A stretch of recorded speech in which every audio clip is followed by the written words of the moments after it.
Imos a falar un pouco do programa Eu Merco Aquí e das actividades que temos programadas para este fin de semana. Por lo tanto, en lugar de empezar eu a rolda de prensa, se vos parece ben, empeza Lucía, que nos conta que é o que temos previsto facer.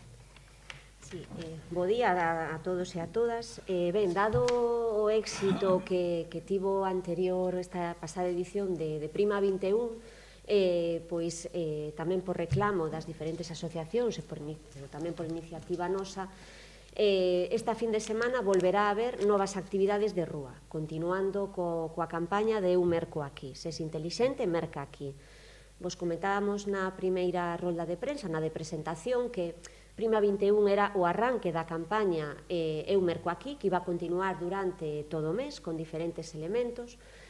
O vídeo será público o próximo luns e diferentes elementos tamén de gran formato de street marketing que estará na rúa. Pero, como vos comentaba, dado o éxito que tivo a Prima 21, pois, desde o Concello propoñemos novas actividades tanto para esta fin de semana como a previsión é que durante todo o mes de xuño haxa tanto os venres como os sábados actividades de dinamización e de animación como complemento á campaña. Entón, seguindo un pouco o esquema do pasado fin de semana, aínda que non tan amplo, evidentemente, como tivo lugar o pasado fin de semana, teremos actividades tanto o venres como o sábado, e tanto no casco histórico como no ensanche. O venres haberá actividades itinerantes que partirán ás 6 da tarde, tanto da Plaza de San Roque no casco antigo como na Plaza Rosa do Ensanche. Son dous grupos que son Trópico de Grelos e Brásica Rapa que se cruzarán, é dicir, se fará o itinerario á inversa. Trópico de Grelos parte da Plaza Rosa e subirá hacia a zona histórica e Brásica Rapa partirá da zona histórica e rematará en Plaza Rosa. E logo o sábado teremos itinerante, unha actividade itinerante ás 12 da mañá, que é Tataratrío e os Papamoscas, e logo pola tarde haberá tanto na Plaza Rosa como na Plaza de Cervantes dúas actividades estático que son concertos. O da Plaza Rosa estará o grupo OIMA e na zona histórica teremos a unha DJ, que é Rusiña. Entón, bueno, como vos comentaba un pouco para seguir coa estela que se creou o pasado fin de semana, que serou un moi bo ambiente e poder continuar durante todo o mes de xuño. Moi ben.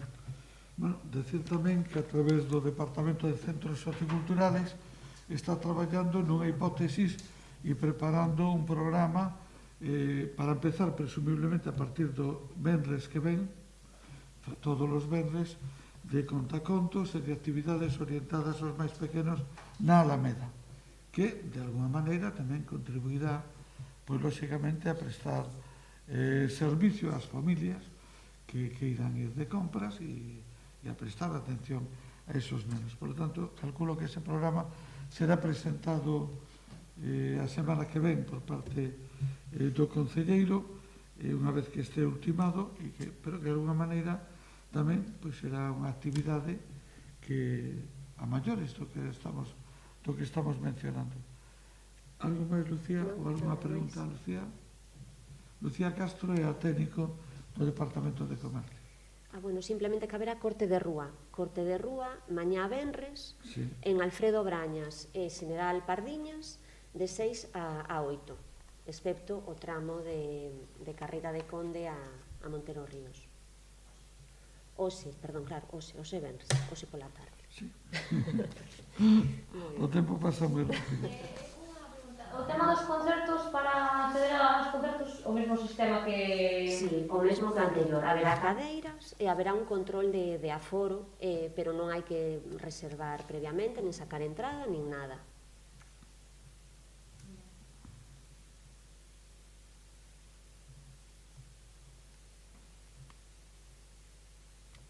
Moi ben, gracias, Lucía. Bueno, en outro orden de cousas, temos previsto facer unha comparecencia o vindeiro martes, unha reunión cos medios de comunicación un pouco para facer un balance destes 2 anos de goberno que se cumplen xustamente o martes día 15. Por tanto, non vou entrar en grandes profundidades. Simplemente, por decir algunhas cousas, expresar a satisfacción que nos producen algúns feitos. Un deles se publica hoxe na prensa, que é que o día 5 de xulio acaba o plazo de presentación de ofertas para a construción da nova estación do AVE de Santiago. Bueno, había quenes tiñan dúbidas sobre a súa salida, calculo que ahora mesmo cada vez quedarán menos dúbidas, confiamos que antes de fin de ano poida ser adxudicado e poidan empezar incluso as obras ou a finales de ano ou a principios do ano que ven. Tamén decir que o segundo maior contrato deste Concello, que é o da limpieza, se acabou o plazo de presentación de ofertas, se presentaron 5 ofertas e en este momento a mesa de contratación está traballando para proceder á selección da oferta escollida e para a adxudicación do servicio polos 10 próximos anos. Lembro-vos que a nosa intención era ter adxudicado o servicio para o mes de outubro, ou antes de outubro, pero en torno a outubro, e que o servicio empezara a funcionar o primeiro trimestre do ano que ven. Eran as previsións que estábamos manexando. Bueno, esas previsións se manteñen plenamente na situación en que estamos, incluso teóricamente hasta que habería a posibilidad de anticipar algún plazo, pero non imos a pensar en eso. Hai 5 ofertas, 4 que se presentan ao contrato xeral e unha que se presenta para o contrato de axencias especiales de emprego, que xa é Cogami, a única que se presenta. As 4 que se presentan o contrato xeral, bueno, se vos pode dar aquí.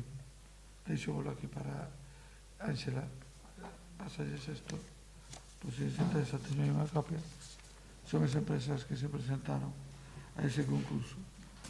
E tamén en outro orden de cousas hai un tema que dou lugar a algún tipo de malentendido, que é a famosa historia do vagón de ferrocarril que está na vía que está na estación. Bueno, a DIF me acaba de comunicar esta mañá que van a buscar a maneira de restaurar ese vagón e que, por lo tanto, que os compostelanos poidan disfrutar dese vagón. Me alegra esa información. O que me parecía inaceptable é que o vagón continuase dando a imaxen que está dando en este momento, o vagón que le vai 35 anos instalado, 36, pero que está necesitado dunha restauración clara, especialmente no ámbito exterior. É o que se merecen os compostelanos e o que se merece a estación do AVE e a estación intermodal. Independientemente que desconozo si poderá seguir exactamente na mesma ubicación, si eso será compatible coa nova estación do AVE, claro, porque parte dese espacio vai a ser construído. Por tanto, independientemente que haya que axustar a súa ubicación, me satisface comunicar, facer público que me comunica a DIF formalmente no día de hoxe. Non sei se hai algunha pregunta sobre algún tema. Sí, eu quería preguntar sobre o tema da colexiata do SAR, que medidas ou que solucións se proponen no Concello? Bueno, o problema da colexiata do SAR, intento que te refires ao aparcamento de vehículos no seu adro. Iso teno que decidir a propiedade, porque iso é unha propiedade privada, unha propiedade da Iglesia. Por tanto, iso está falado co párroco, e eles deberán tomar as medidas que estimen oportunos. Nos as entenderemos e les apoyaremos en todo o que poidamos. Pero o ser un ámbito de titularidade privada, digo privada, entre comillas, da Iglesia, a intervención municipal non é posible. A intervención directa está moi limitada. Gonzalo Muiño sí que afirmou que se poía en contacto coa asociación de veciños e co párroco. Non sei se empezaron xa as conversas ou... Pois terá que explicarlle máis Gonzalo Muiños. Nos temos previsto unha reunión coa parroquia, non sei en que data, e unha das cousas que se haberá que estudiar é a búsqueda de posibles aparcamentos alternativos, por exemplo, no entorno do que agora é campo de fútbol. Ben, é un tema que hai que falar, porque esos terrenos tamén son propiedade da parroquia. E hai unha polémica en si a parroquia ou a asociación de veciños, pero catastralmente están a nombre da parroquia. Por tanto, esa reunión ainda non se produciu, teño previsto asistir a ela, mentras tanto o contacto directo o están mantendo Gonzalo Muiños e o párroco. E o párroco e o presidente da comisión parroquial son os que están mantendo esa relación máis directa.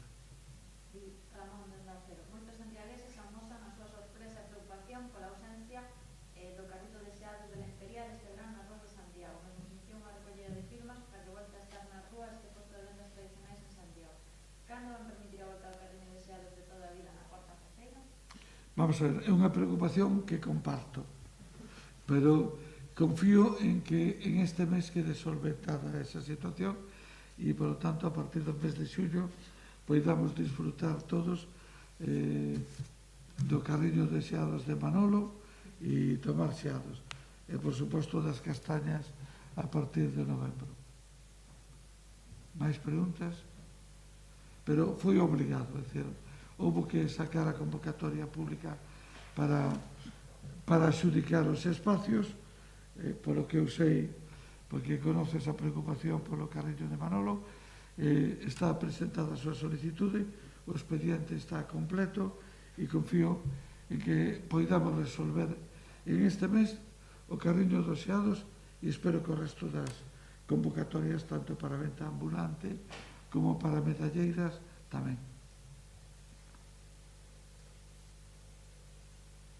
Última pregunta é sobre que se siguen manifestando os traballadores da liña de autobús ou ves, a mañá outra protesta que fez o Concello, e un pouco queren coñecer que pasos está dando por parte do Concello, tedes alguna reunión? Bueno, iso xa dixemos no seu día, si houve reunións coa empresa con Monbus, si por parte de todos os grupos municipales, tamén do Concello, que fixemos, trasladamos o noso interés en que se lle dé unha solución a estes traballadores, pero tamén é certo que iso é unha solución que é unha decisión da empresa, non é unha competencia da administración. A empresa quere que se remate o procedimento judicial e eu espero que ao final haya unha solución razonable e favorable para os traballadores. É certo que é un escenario enormemente complicado e en ese sentido a actuación do anterior concesionario creo que non foi realmente correcta, porque este tema podía e debía estar resolto. Creo recordar que, bueno, porque eles tamén aos traballadores finos que hai bastante problema porque a liña de autobús, porque non dá servicio a todos os veciños, vai moita xente do tema do aeroporto. Creo que vostede dixo que se iba a intentar buscar unha solución, non sei se de reserva de prazos, pode ser? Non, se está reforzando ese servicio. Ahora mismo o maior problema que temos, que empezamos a ter no transporte público de Santiago, sabe cal é a limitación de aforos. Con absoluta franqueza, a mí me extraña un pouco que os pasos que se están dando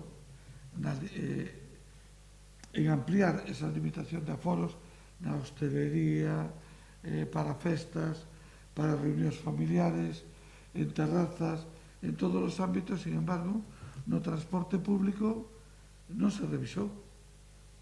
Iso quere decir que os autobuses ahora mismo están tendo que funcionar con menos do 50% da súa capacidade.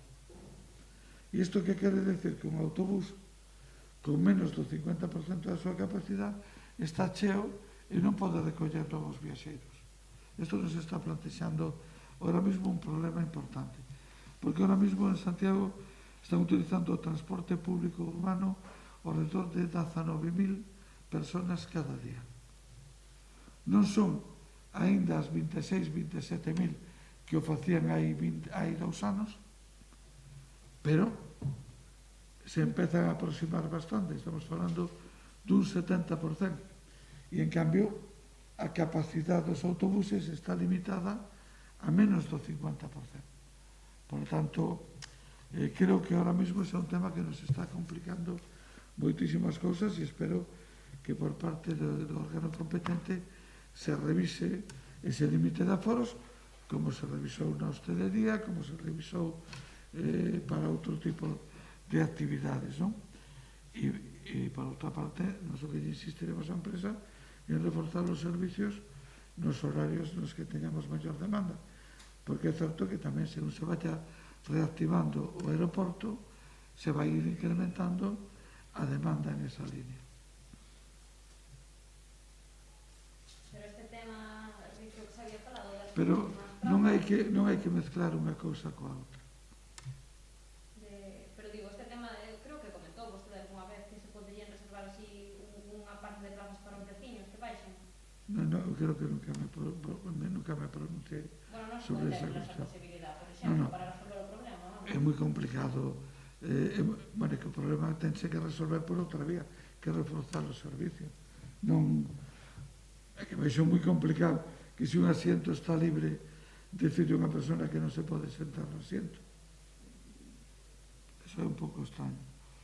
Por lo tanto, o que hai que facer é reforzar os servicios e axudaría moitísimo que un autobús que está concebido para 90 plazas solo poida levar 40, é unha limitación importante. Construído e autorizado para 90 plazas solo pode levar 40 a día de hoxe. Pero eu non mezclaría unha cosa con outra porque non teñen nada que ver e teñen solucións distintas. E deseo que se atope unha solución xusta para estes traballadores, que é un tema doloroso para todos nós. Por certo, o xoves pasado pola mañá houve unha reunión sobre o tema do pereteiro? É que creo que nos dixeron que sí, que iba a haber unha reunión. Sí, houve unha reunión, efectivamente, sí.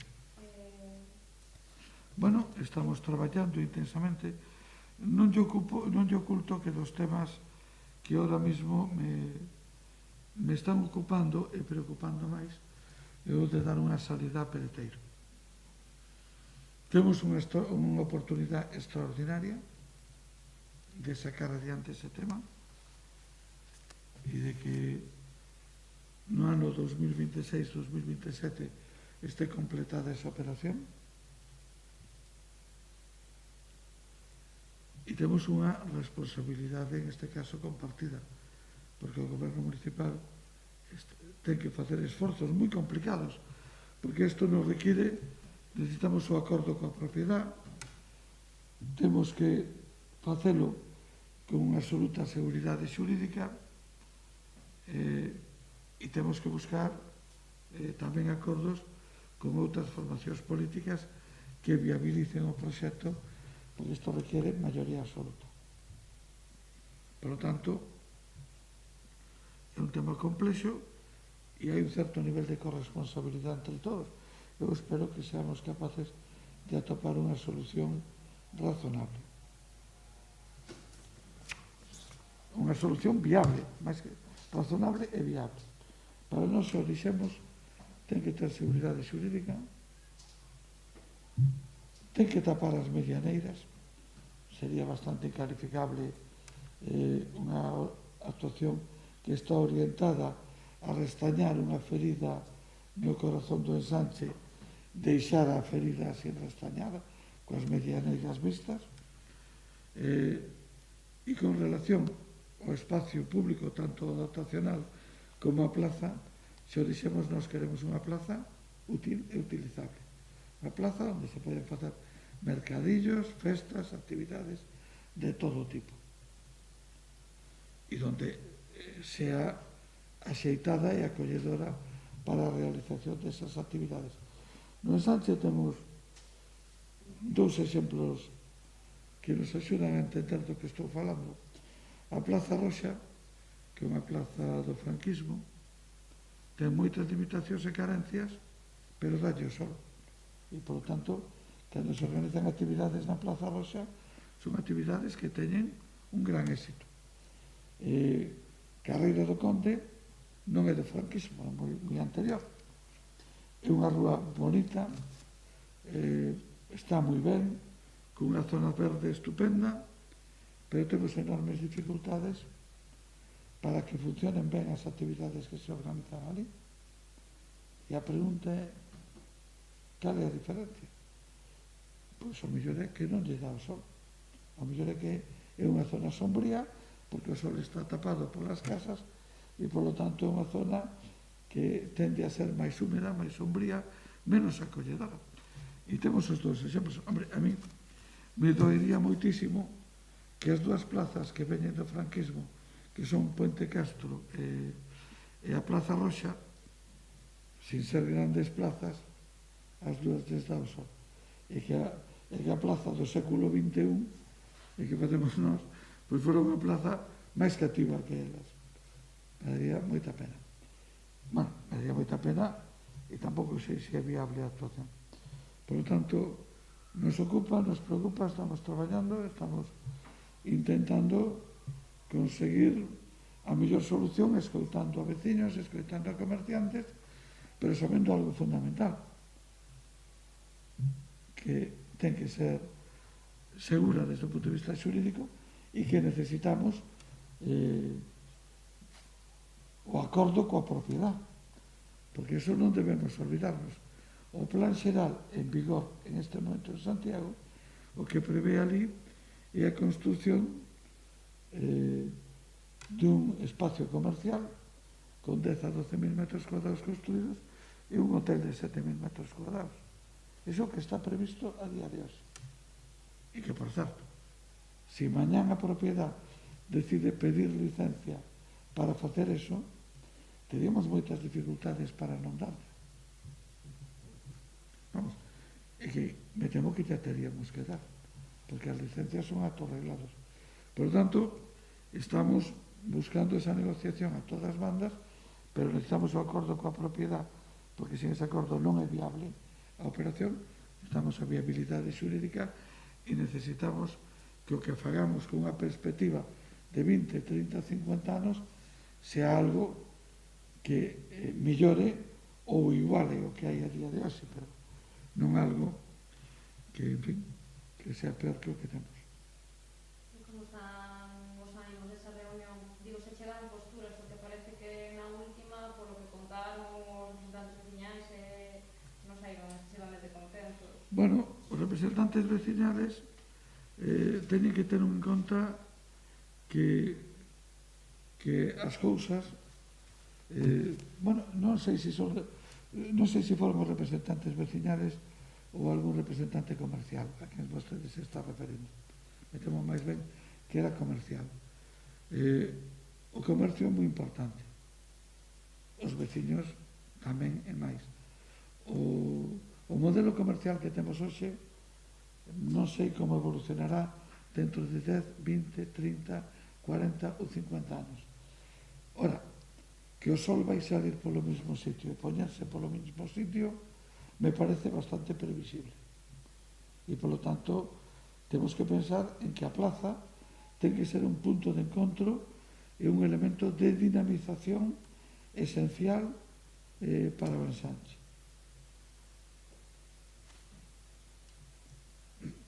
E creo que ese argumento o estamos entendendo todos. Por lo tanto, se está buscando un espacio e solucións abertas hacia un lado, pero que sin perder o sol de vista.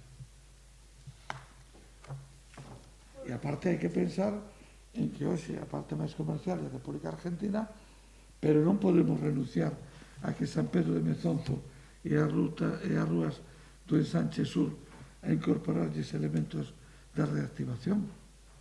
O que hoxe ao mellor estén máis apagadas non quere decir que deban seguir máis apagadas, sino que a mellor hai que facer cousas para que se reactiven. De feito, San Pedro de Mezonzo, desde o punto de vista comercial e de servicios, houve épocas na que estaba bastante máis activado que a día de hoxe. E, por tanto, é importante tamén recuperar esa posición central para San Pedro de Mezonzo. Que máis temos? Acabamos? Bueno, fai tempo que non lle preguntamos polo tema do COVID, así que, bueno, que lle parece un pouco como avanza o tema como está avanzando o tema da desescalada, que xa prácticamente se fala de casi É que eu teño prometido non volver a falar de COVID. bueno, non é promesa personal. casi unha promesa. Hombre, eu creo que todos estamos vendo con optimismo a reactivación que se está producindo e vemos que ese optimismo está asentado no avance da vacinación. A clave de todo isto é intentar conseguir un 70% de población vacinada. En España e en xeral en Europa se optou por priorizar o conseguir a vacinación completa, é dicir, as 2 dosis, en lugar de avanzar máis en que haya máis población con alo menos unha dose. Por exemplo, outros países, poño, por exemplo, Israel, hai moita máis población con unha sola dosis que coas 2. No caso español e europeo en xeral se vai máis por completar as 2 doses, máis que avanzar máis en unha sola. A mí se me escapa que é mellor unha cousa ou a outra, pero o único elemento de preocupación que teño, o principal elemento de preocupación que teño, é pensar que a xente máis nova non ten nin unha nin 2. E esa é a miña principal preocupación, que a población menor de 50 anos a día de hoxe, máis adiante menor de 40 anos, que tradicionalmente é a que máis se move e a que tende a ter comportamentos menos controlados, pois é xusto a que non ten ningún nivel de vacinación. E de feito, se vostedes miran as estadísticas, se dan conta de que hai un descenso moi significativo, moi drástico do número de fallecimientos, incluso do número de ingresos hospitalarios, pero non na mesma proporción do número de contagios. E iso é pola población xoven, que afortunadamente o risco de mortandade é moitísimo menor, incluso o risco de hospitalización, a necesidade de hospitalización é significativamente menor, pero desde o punto de vista do contagio é igual. Bueno, xa está, Dalle un pouco de vértigo, entón, o tema da desescalada, bueno, do que pode suceder a partir de sábado, digo, porque Santiago, por exemplo, é unha cidade tremendamente viva a nivel de xente xove, non? De momento o que estamos vendo é que os datos en Santiago evolucionan ben. Eu, como vostedes sabe, sigo esos datos diariamente. Ahora mismo estamos por debaixo de 50 casos por 100.000 habitantes. É dicir, que estamos no que se denomina nivel baixo. Ora, hai que estar moi atentos porque isto pode cambiar e a miña preocupación é a población nova. Porque está demostrado que as 2 doses son mellor, pero que unha sola xa exerce un nivel de protección moi importante. Moi importante. Feito, hai países nos que entenderon que era preferible vacunar, se non había vacinas para todos, a todo o mundo unha sola vez, e logo a segunda, que o modelo que se escolleu aquí, que o de priorizar as 2 doses, que se escolleu en Europa en xeral, non en España, nin en Galicia en particular. Feito con 30 e pico millóns de vacunado, de doses, en España podíamos ter neste momento xa o 70% da población con unha sola dosis.